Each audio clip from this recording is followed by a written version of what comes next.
তিল আর বাদাম দিয়ে ভীষণ মজাদার একটি রেসিপি নিয়ে চলে এসেছি। আশা করছি আপনাদের ভালো লাগবে।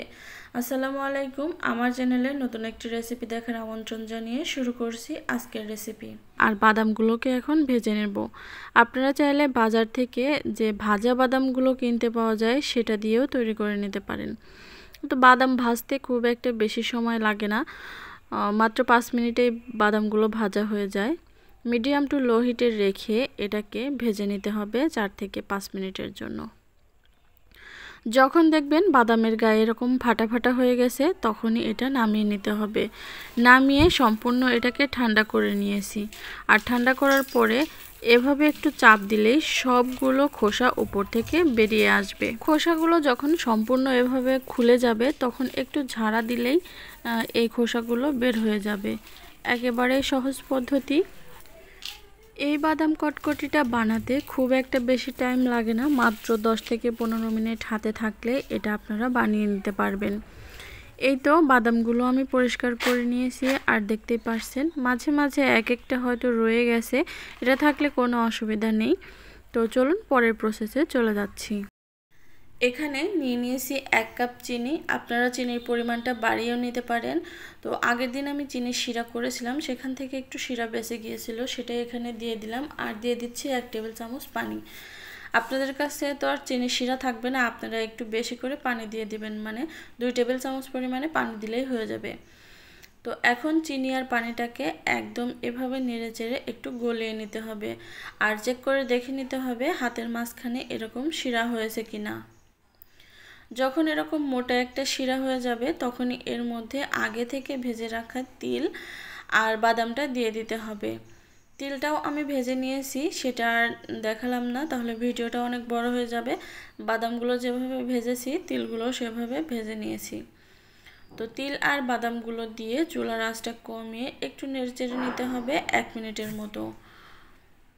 যেহেতু আগে থেকেই ভাজা আর শিরাটাও তৈরি করা, সেহেতু বেশিক্ষণ নাড়লে চাড়লে কিন্তু এটা অনেকটা ঘন হয়ে যাবে, সেখন আর বসতে চাইবে না। তো এরকম একটু পাতলা থাকলেই চুলাটা অফ করে দিতে হবে। এ পর্যায়ে এসে চুলাটা অফ করে দিয়েছি। এখন এরকম কয়েকটা স্টিলের ছোট ছোট প্লেট নিয়ে নিয়েছি। আপনারা চাইলে বড় একটা প্লেটে বা ট্রেতেও নিয়ে নিতে পারেন। তো এভাবে এখন খুবই তাড়াতাড়ি এই কাজটা করতে হবে, কিন্তু না হলে জমাট বেঁধে যাবে, তখন আর বসতে চাইবে না ঠিক মতো। তো সবগুলো বাটিতেই আমি এভাবে করে নিচ্ছি।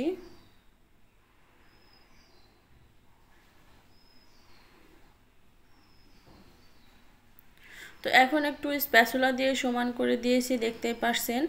আর এখন এটা অপেক্ষা করতে হবে যতক্ষণ না পর্যন্ত ঠান্ডা হয়ে যায়। একদম ঠান্ডা হয়ে যাওয়া পর্যন্ত অপেক্ষা করছি, ফিরে আসছি ঠান্ডা হওয়ার পরে।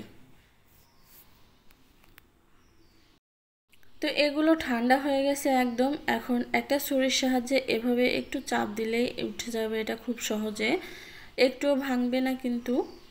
যেহেতু আমি এভাবে ছোট ছোট প্লেটে করে নিয়ে নিয়েছি তাই ভাঙার সম্ভাবনা থাকে না। যদি আপনারা বড় প্লেটে করে নিতেন তাহলে কেটে কেটে এটাকে ওঠাতে হতো।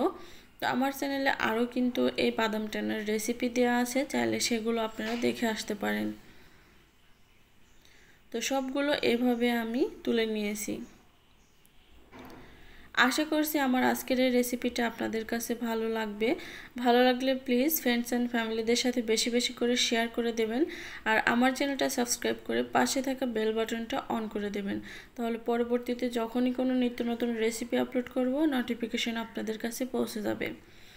আর যদি এই ভিডিওটা ফেসবুক পেজ থেকে দেখে থাকেন তাহলে পেজটাকে ফলো দিয়ে রাখবেন।